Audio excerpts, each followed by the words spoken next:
جمیعت علماء ہند کے اس موقر اسٹیج کو اس وقت ملک اور بیرون ملک کی بہت ہی مقتدر، نمائندہ، مستند اور معتبر شخصیات مزید وقار عطا کر رہی ہیں، جن تمام حضرات کے اسماء گرامی ذکر کرنے کا نہ یہاں وقت ہے اور نہ موقع ہے، لیکن خاص طور پر میں اپنے معزز مہمانان کرام میں نام لینا چاہوں گا حضرت مجدد الفسانی علیہ الرحمہ کی بارگاہ کے درگاہ کے سجادہ نشین خلیفہ سید محمد صادق رضا صاحب دامت برکاتہم، جو ہمارے درمیان تشریف فرما ہیں۔ یہ پورا مجمع ان کا استقبال کرتا ہے۔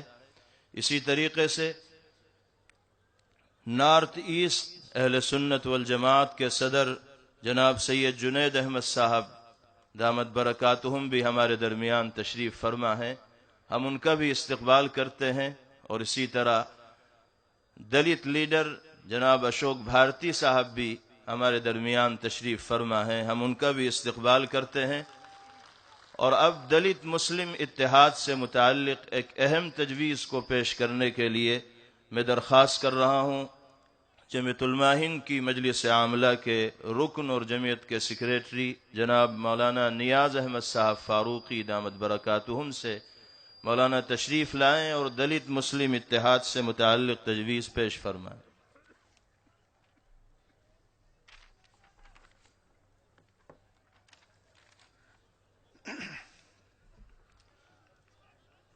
دلت اور مسلم اتحاد سے متعلق تجویز پیش ہے۔ بسم اللہ الرحمن الرحیم۔ جمعیت علماء ہند کا یہ اجلاس عام اپنے آئینی حقوق و اختیارات کے حصول و تحفظ کے لیے دلت، مسلم، آدیواسی اور دیگر اقلیتوں اور پسماندہ طبقات کے درمیان دوری اور غلط فہمیوں کو دور کرنے کی ضرورت سمجھتا ہے۔ ہمیں اپنی اس تاریخی غلطی کا اعتراف کرنا چاہیے کہ ماضی میں ہمارا رویہ غیر مسلم مزدور اور پیشہ ور طبقات کے ساتھ انسیت اور احترام کا نہیں رہا ہے، اور بعض زیادتیاں ہم سے متواتر ایسی سرزد ہوتی رہی ہیں جن پر ہمیں شرمندہ اور معذرت خواہ ہونا چاہیے۔ جمعیت علماء ہند جب ان طبقات کے ساتھ جوڑ کی بات کرتی ہے تو یہ محض سیاسی مصلحت ہی نہیں بلکہ ایمانی تقاضا بھی ہے۔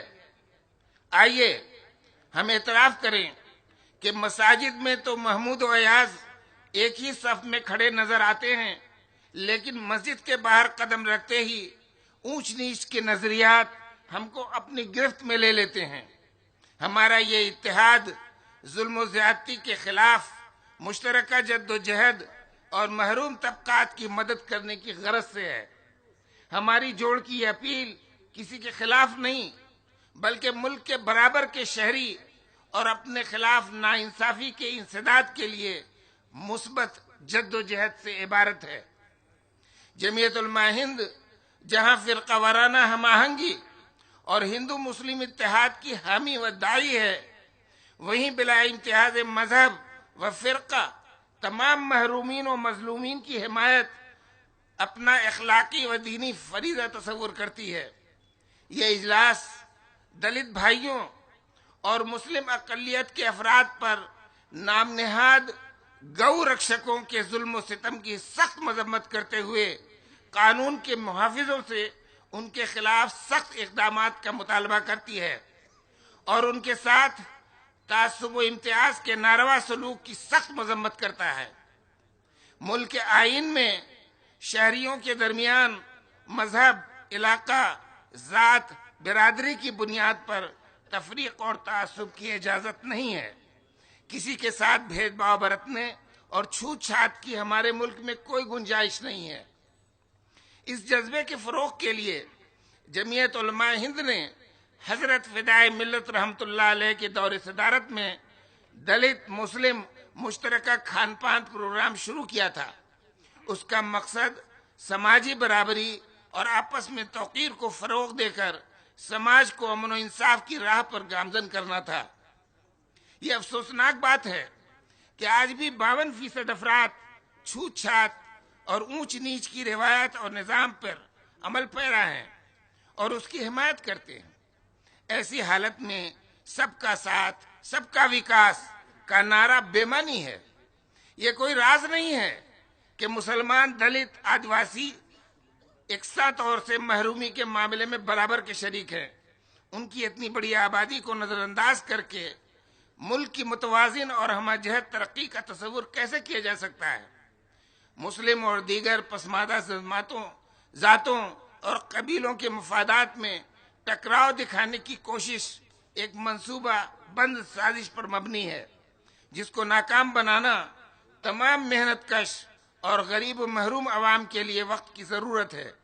یہ اجلاس ان کے سامنے یہ حقیقت رکھنا چاہتا ہے کہ نمبر 1، آئین کی بالادستی کا تحفظ، اپنے حقوق و اختیارات کے حصول و تحفظ کے لیے مشترکہ جدوجہد کریں۔ نمبر 2، مقامی، ریاستی اور مرکزی سطح پر ناانصافی و نابرابری کے خلاف جدوجہد کی جائے۔ نمبر 3، ملک کے وسائل حیات میں منصفانہ حصہ داری کے لیے مل کر جدوجہد کی جائے تاکہ سماجی انصاف کے تقاضے پورے ہو سکیں۔ نمبر 4، دلت، مسلم اور آدیواسی اپنے معیار زندگی کو بہتر بنانے اور آبادی کو صاف ستھرا رکھنے پر توجہ دیں۔ یہ ترقی کی سمت میں بڑا قدم ہوگا۔